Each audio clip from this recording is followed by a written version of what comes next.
Hi friends, ఈరోజు 25 లక్షల కోట్ల వాల్యూ ఉన్న యాపిల్ కంపెనీ వాళ్ళ ఫస్ట్ ప్రోడక్ట్కి స్క్రీన్ లేదని తెలుసా? అవును, మీరు విన్నది నిజమే. 1976లో స్టీవ్ జాబ్స్ ఇంకా స్టీవ్ వాజ్నిక్ యాపిల్ కంపెనీని స్టార్ట్ చేశారు.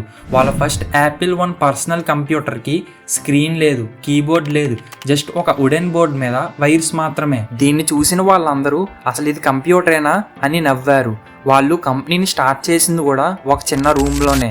వాళ్ళ చుట్టూ ఆయిలీ టూల్స్, పక్కనేమో పనికిరాని కోక్ బాటిల్స్, కానీ వాళ్ళ మైండ్లో ఐడియా మాత్రం $1 బిలియన్ లెవెల్లో ఉంది. స్టీవ్ జాబ్స్కి తన ప్రొడక్ట్స్లో డిజైన్ ఇంకా సింప్లిసిటీని మెయింటైన్ చేయాలని అనుకునేవాడు.